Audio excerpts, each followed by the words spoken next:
दोस्तों, बेंगलुरु के एक स्टार्टअप ने एक ऐसा कारनामा कर दिया जो इस दुनिया के सबसे बड़ी कंपनी टेस्ला भी नहीं कर पाई। उसने एक ऐसा मोटर बनाया 87,000 इंजीनियरिंग आवर्स देके जो टेस्ला भी नहीं कर पाई। और ये जो मोटर है उसके अंदर सबसे खास बात यह है कि कोई भी रेयर अर्थ मैग्नेट्स यूज नहीं होंगे दुनिया में। हर एक ईवी इलेक्ट्रॉनिक व्हीकल गाड़ी के अंदर ये एक सीक्रेट इंग्रेडिएंट होता है जिसको चाइना कंट्रोल करता है, जिसके बिना इलेक्ट्रिक व्हीकल मोटर नहीं चल पाता। टेस्ला जानती है इस बात को, जनरल मोटर्स भी जानती है, बीएमडब्ल्यू भी जानती है। तीनों ने ट्राई किया ऐसा मोटर बनाने का, लेकिन वो चाइना के ऊपर के इस डिपेंडेंसी को तोड़ नहीं सके। तीनों के तीनों यहां पर फेल हुए। फिर एक दिन बेंगलुरु से एक पेटेंट की फाइलिंग की जाती है और अचानक से सारा का सारा गेम बदल जाता है। लेकिन पहले हमें यह चीज समझना पड़ेगा कि ये जो मोटर बनाया गया है वो किस चीज के मोनोपोली को तोड़ने के लिए बनाया गया है। क्योंकि लोग कहते हैं चाइना जो है वो रेयर अर्थ एलिमेंट्स को कंट्रोल करता है, सही है, लेकिन कैसे? ऑस्ट्रेलिया के अंदर माइंस है जिसके अंदर रेयर अर्थ मटेरियल्स है, ब्राजील में भी है, इंडिया में भी है। तो प्रॉब्लम है कहां? तो एक्चुअल प्रॉब्लम है प्रोसेसिंग में। चाइना दुनिया का रफली 85 to 90% of rare earth processing को कंट्रोल करता है। मतलब ऑस्ट्रेलिया माइन करे या ब्राजील माइन करे या कोई भी माइन करे, वो माइन करने के बाद प्रोसेस होने के लिए वो मटेरियल कहां जाता है पता है? चाइना जाता है। फिर वहां से और महंगे दाम में फिनिश होके वापस आता है, जिसको फाइनल प्रोडक्ट के अंदर यूज किया जाता है। रिसोर्स कोई भी निकाले, डिपेंडेंसी हमेशा चाइना पे रहती है। किस चीज के लिए? प्रोसेसिंग के लिए। ये माइनिंग की मोनोपोली की बात नहीं कर रहे हैं, ये सप्लाई चेन के चोक पॉइंट की बात कर रहे हैं। और वही ट्रैप है जिसमें दुनिया की हर इलेक्ट्रॉनिक व्हीकल कंपनी फंसी हुई है।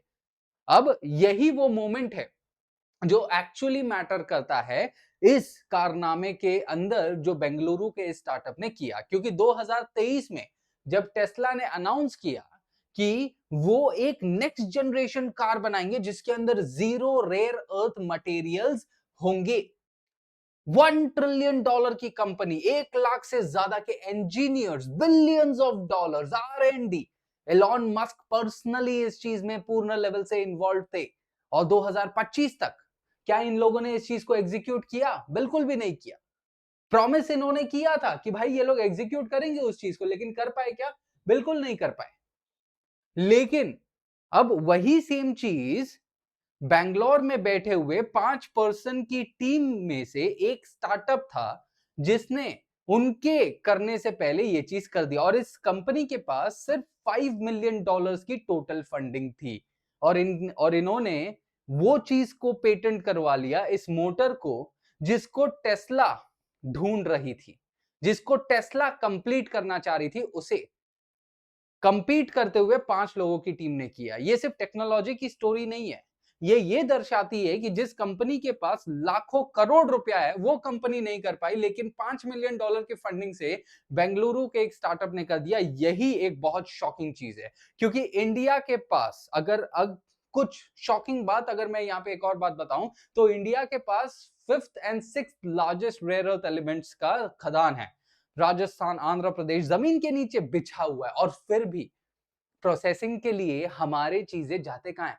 चाइना। घर में हमारे रिसोर्स है, लेकिन उस रिसोर्स को एक्टिव करने की चाबी किसके पास है? चाइना के पास। अमेरिका के साथ भी यही हुआ है। कैलिफोर्निया में one of the biggest rare earth mines थे, और वो माइंस को कंट्रोल कौन करता था? मॉलिकॉर्प नाम का एक अमेरिकन मल्टीनेशनल। चाइना ने क्या किया? डेलिबरेटली प्राइसेस इतने गिरा दिए कि मॉलिकॉर्प सस्टेन ही नहीं कर पाई इन खदानों के अंदर से रिसोर्स निकालने में। और जब वो अपना बंद कर दिया, उस टाइम पे चाइना ने उनके खदानों को खरीद लिया।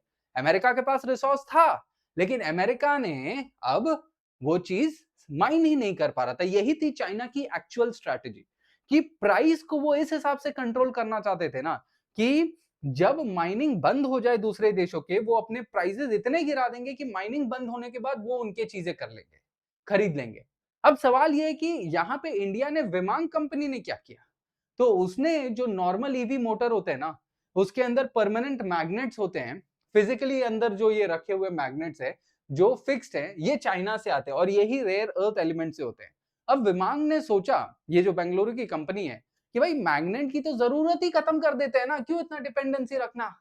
उनका मोटर फिर जो उन लोगों ने बनाया, मैग्नेटिक फील्ड को सॉफ्टवेयर से बनाता है, रियल टाइम लेवल पे, ऑन डिमांड लेवल पे। सोचो, एक अगर एग्जांपल दूं तो एक पुराना रेडियो में जैसे फिजिकल डायल घूमता था ना फ्रीक्वेंसी के लिए, आज के फोन में जैसे सॉफ्टवेयर, रेडियो जब चालू करते हो तो ऐसे क्लिक करते हो तो सॉफ्टवेयर अपने आप कर देता है ना, वैसे ही विमांग ने मोटर के साथ भी यही किया।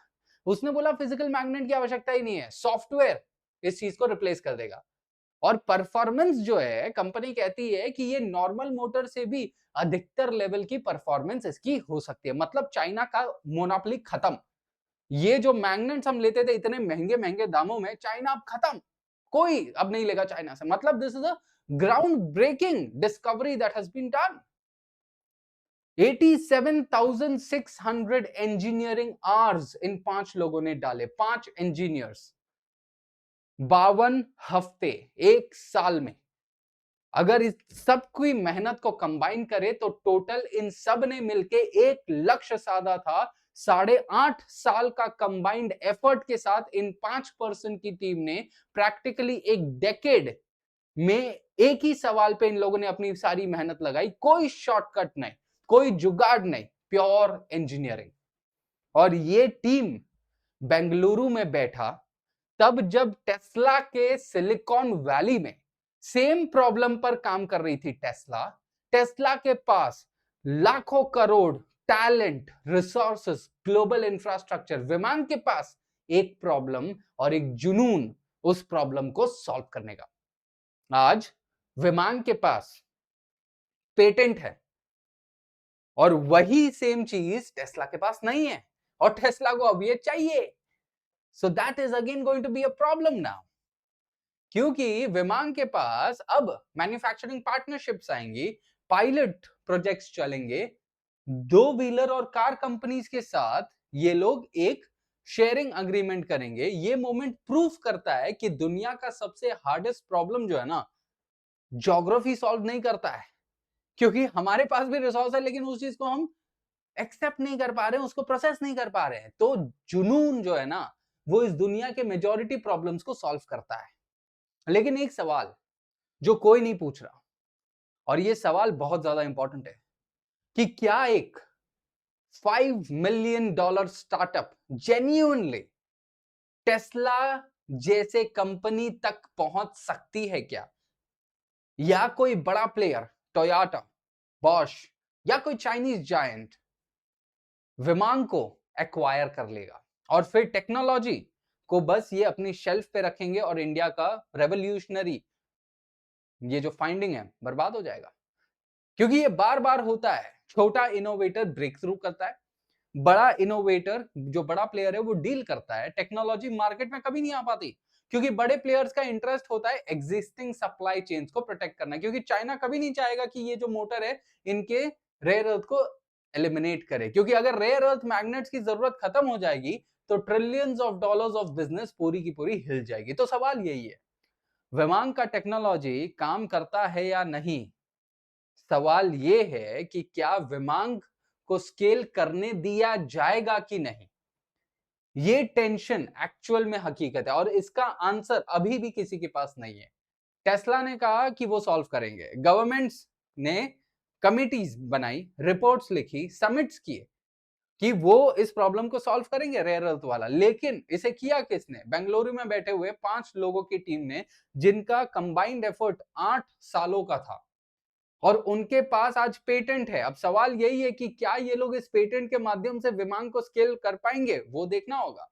लेकिन एक चीज जो ऑलरेडी बदल गई है वो है चाइना का रेयर अर्थ एडवांटेज, कि एक अजम्पशन पे खड़ा था आज तक चाइना कि उसके रेयर अर्थ का कोई भी अल्टरनेटिव नहीं है, लेकिन आज अल्टरनेटिव आ चुका है और उसको पेटेंट करवा लिया गया है। टेस्ला ने या कोई बड़े कंपनी ने नहीं, बेंगलुरु के ही कंपनी ने उसे पेटेंट करवा लिया।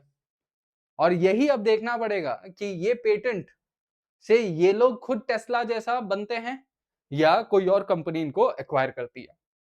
So this is the revolutionary thing that has happened.